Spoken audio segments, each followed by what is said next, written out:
Hey, I'm Bad Boy 220, and I'm here to continue my review on Nightmare on Elm Street Part 2, Freddy's Revenge. Now, this movie takes place about 5 years after Nancy defeated Freddy in the first movie. Nancy and her father moved out of the house, and some new family called the Washers, or whatever, Washers, I can never remember the last name, moved in. The son Jesse, quite frankly, having the same problem as Nancy, but instead of facing it like a man, the guy's screaming his lungs out like a woman. Yeah, that's your protagonist, everybody. Anyways, Jesse, what we find out that Jesse's new in town, and he just moved in from who knows where. We um we meet his love interest Lisa, who we find out who has feelings for right from the get go. We also meet another character called Grady, Ron Grady, who becomes one of Jesse's friends, and also speaking of which, how come every time the protagonist has friends, Freddy's gotta smack them around? Why can't you got the Zimmer kids? That's all I'm asking there. Anyway, later that night, while Jesse's cleaning out his room, he's packing stuff in. He's plays some sort of weird gay music. I have no idea what that's. He plays some sort of weird glasses. He starts dancing around the ring. And then Lisa comes in and he's like,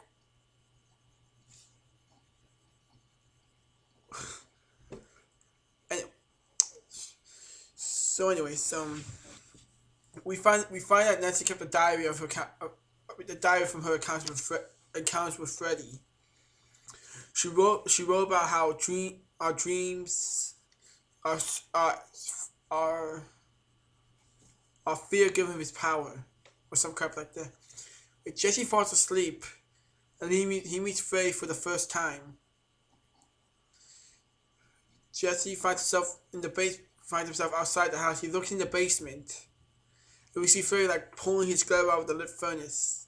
So Jesse goes in the house.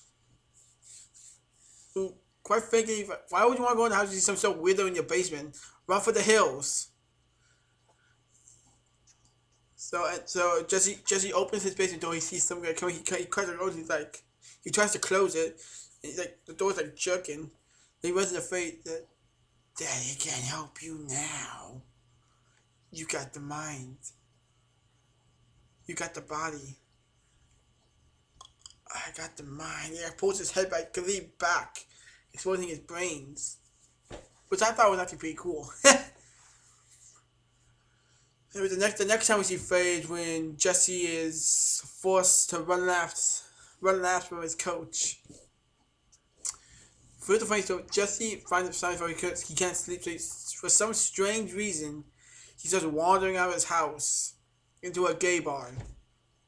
A gay bar. Mm-hmm. Well, so happens his coach is there. His coach Schneider is just sadistic. He's like something to whoop his ass.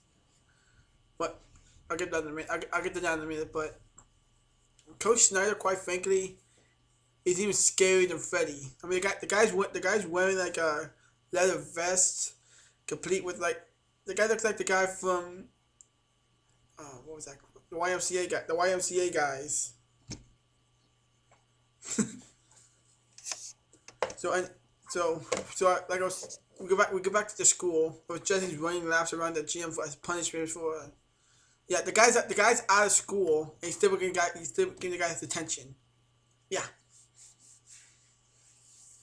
So we see the coach in his office with awesome balls and stuff starting to fly at him like the beers, and jump ups like get his wrist, and he's like yanked into the shower. He gets like stripped and face like whooping the guy. Then he takes his claws like we see. We Our favorite period in this one is actually pretty cool. Um, we see Jesse standing there, so we can't figure out what's gonna happen. But then like Steve shows him, Frey walks out all casually. He takes his gun and starts just shredding the guy. So later that night, they think Jesse gets walked home by the police, so his parents think he's on drugs. Yeah, I think so too. If I saw my son walk home covered in blood. Mhm. So later, at school the next day, we find out that Lisa's having a party. Yeah, that we find we find out Lisa's having a party, and she invites the whole school. So the party goes on, and they all have a good time when Jesse starts freaking out again. So he hightails it to his friend Gray's house. Now, quite frankly, the next part coming up is quite frankly the grossest thing I ever saw in my life. So he tells Gray one simple rule: do not fall asleep. What's Gray do? He falls asleep. The idiot falls asleep. So then we see Jesse get up and he's like holding his stomach, and you see like the nails coming out of his fingers and Freddy's face coming out of his stomach. We see him raise his hand, he like slices his way out of Jesse's stomach like he's wearing a suit. Ugh. Ugh. That's quite frankly the grossest thing I ever saw in my life. Which is kind of cool. Which is kind of a cool entrance. Anyway, Gray's trying to get out his door. He's holding on the door. He's yelling for his dad. He's banging on it. Faith just kind of stands out like, I'm gonna kill ya. He got the guy by the throat, picks him up, and this guy jams his fingers in the guy's throat, or stomach, or whatever it was. His pants are back, and then Jesse looks in the mirror, sees Faye there laughing. The next thing you know, Jesse takes the glove, he hucks it at the mirror as hard as he can, and boom, boom, boom. The mirror shatters and Faye's still laughing at like an idiot. So Jesse hightails it back to Lisa's house, where we find out where Lisa found the last. We found out Nancy figured out a way to stop Freddy. We find out that it's our fear that gives Freddy his power. That's the reason he was so strong in the first movie, because the whole group of Nancy and all her friends were really afraid. So Freddy was able to enter the dreams through their fear. While this is going on, Freddy magically somehow in the real world he's able to shut the gate and lock it, and also Jesse starts turning back into Freddy, and Lisa's yelling at him to fight him. And Jesse falls behind a table. We never see him transform again. Freddy sets up because I was laughing at him. He advances onto Lisa, who grabs like a lamp or something. She whacks the guy across the face and starts heading for the hills. Of course, Freddy locked the door. We have Lisa cornered. She picks up a knife or something, and Freddy's taunting her. Freddy's standing there taunting her. She takes the knife and she just starts jamming into his shoulder. He just stands there laughing. Next thing you know, he jumps through the window like an action star, like that. See, we think he's gone, right? No, what he do? He pops out of the pool like a crazy man. He starts slashing people left and right. And one idiot tries to talk to him.